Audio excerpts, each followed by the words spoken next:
Hello అందరికీ. ఇంట్లో కూరగాయలు ఏమీ లేనప్పుడు ఎగ్స్తో ఇలా ట్రై చేయండి. చాలా అంటే చాలా టేస్టీగా ఉంటుంది. అలానే మీ ఫేవరెట్ ఫుడ్లో ఇదొకటి అయిపోతుందన్నమాట. ఇష్టపడకుండా అస్సలు ఉండలేరు. అయితే ముందుగా ఎగ్స్ తీసుకోవాలి. ఎగ్స్ తీసుకొని మంచిగా బాయిల్ చేసుకోవాలన్నమాట.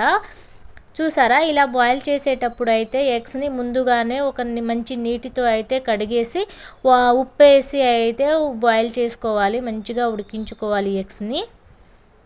చూసారా, ఇక్కడైతే ఎగ్స్ అయితే ఉడికిపోయాయి అన్నమాట. ఇప్పుడు వేడి వాటర్ మొత్తం వంపేసి ఇందులోనే చల్లని వాటర్ అయితే వేసుకోవాలి.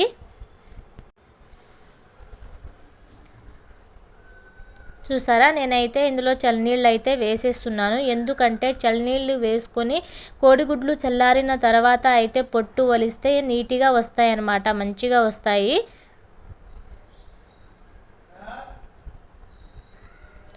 చూడండి, ఇక్కడ అయితే కోడిగుడ్లు మొత్తం చల్లారిపోయాయి. ఇక వలుద్దాము, పొట్టు వలుద్దాము. చూసారా, ఒక్క చేత్తోనే ఎంత బాగా వస్తాయో అసలు. చూడండి,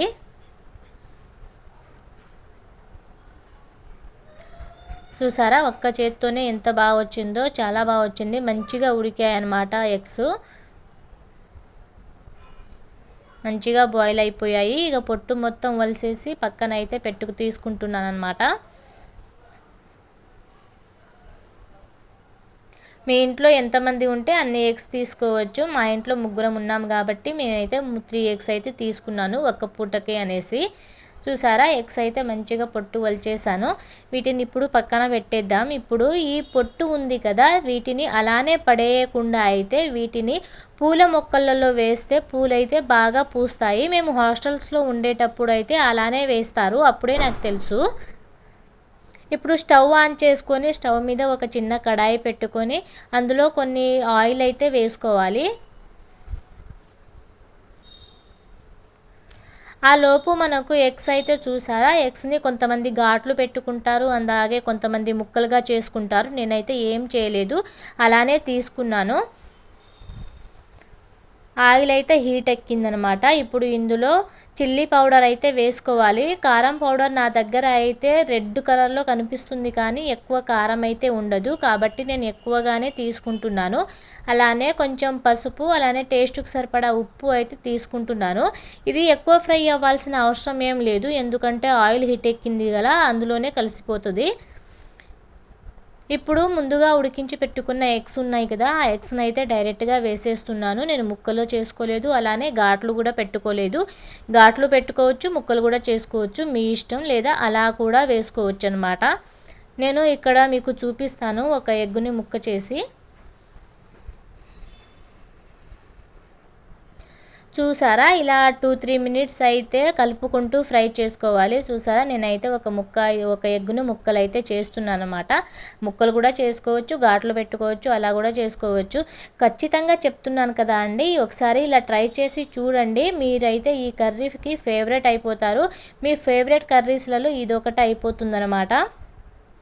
చాలా అంటే చాలా టేస్టీగా ఉంటుంది, సింపుల్గా ఉంటుంది, టేస్టీగా ఉంటుంది. ఇంత టేస్ట్ ఎప్పుడు తినలేదు ఏంటి, ఇన్ని రోజులు మిస్ అయిపోయాము అనిపిస్తుంది మీకైతే. చూసారు కదా ఎంత బాగా ఫ్రై అవుతున్నాయో. చూడండి, పైన అయితే బబుల్స్ లాగా వచ్చాయి ఎగ్స్ పైన, అలానే కొంచెం బ్రౌన్ కలర్లో అయితే వచ్చేసాయి. అలా నురగ రావాలి, నురగ వచ్చినప్పుడే మనకు మంచిగా ఫ్రై అయ్యాయా అని తెలుస్తుంది. ఇప్పుడు అందులో కొంచెం ధనియాల పొడి, అలానే కొంచెం కొత్తిమీర వేసుకొని అయితే ఒకసారి బాగా కలుపుకోవాలి.